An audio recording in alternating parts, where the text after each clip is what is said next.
Personally, I think Agedashi tofu is the most popular way to serve tofu. Essentially, it's silken tofu that's been deep fried until it's really crispy on the outside and then served with a really aromatic broth.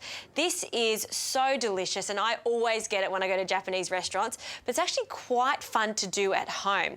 So to start with, you need some tofu, and the tofu that I've chosen and is again quite classic to use is the silken tofu. Silken tofu is soft tofu. It's all about texture when it comes to tofu. And what I've done is drained off the excess liquid by just pressing it between two clean chucks and then a little bit of paper toweling and then squeezing it between two plates.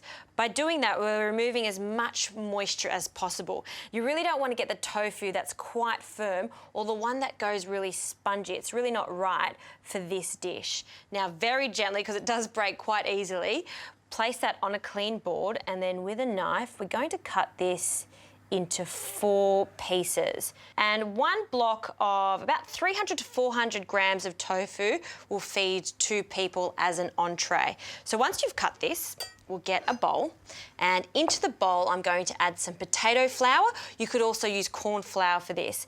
This is a great flour for deep frying because it's not going to go stodgy and it's just going to give it a really thin, crispy film around the outside of the tofu.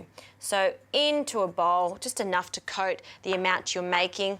Spread that out and then very carefully lift our tofu.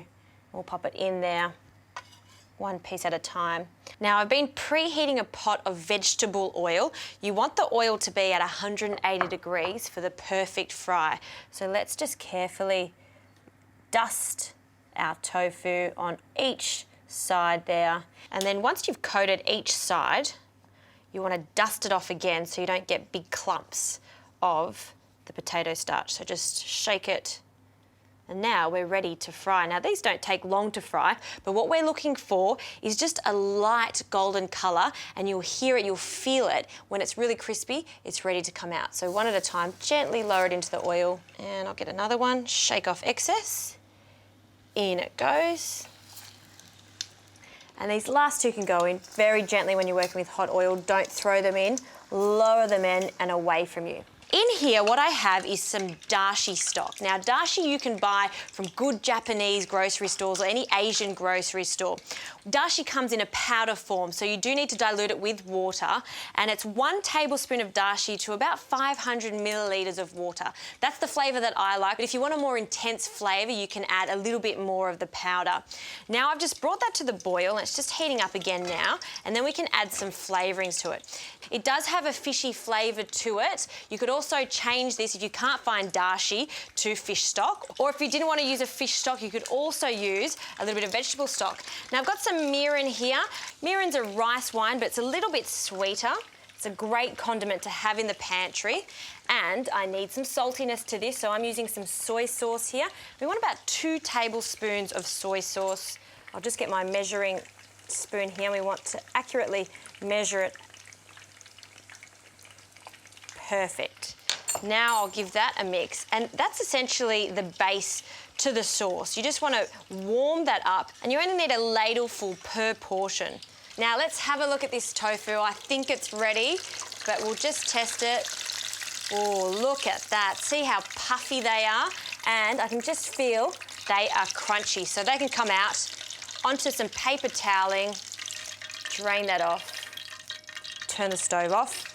All right, let's plate this up. See how easy this is to do? I'll get a ladle and I'm going to add some of this broth to a shallow plate here. Oh, look at that colour, isn't it fantastic? And then we can add our tofu. And you do want to add this tofu to the broth and then serve it immediately so it stays crispy on the top in particular. We'll pile it up. Yum! And the condiments. I have some daikon, and if you don't know what daikon looks like, it looks like this. It's a radish, and it's not too peppery, it's quite mild. So I've just cut it quite finely into a julienne, and we'll place that on one side here. And in my pantry, I have a little bit of dried seaweed, which I've rehydrated. You can get dried seaweed from most grocery stores now. You'll find it in the Asian aisle. And now, it's a little bit of shiitake, and these shiitake were dried and I've just rehydrated them And we're just going to slice them quite thin. I'll add a few more because I love the flavour of them. And then I'll just sprinkle them around in the broth. You can actually even rehydrate them in the broth when you're cooking the broth because it'll give it a great flavour. And then a little bit of spring onion. Just slice that on an angle. And now I'm just really showing off and making this look extra special for you. And last but not least, some bonito flakes. Now, not essential, but if you do get to go to an Asian grocer, get your hands on this. It looks fantastic when it goes on. It also gives it a really nice smoky flavour. It goes straight on top there, and you'll see it start to melt on the top and go straight into that broth there. Voila, Agedashi tofu. Like my dad would say, people would pay good money for that in a restaurant. Well, you can make it at home, save some money, impress your guest.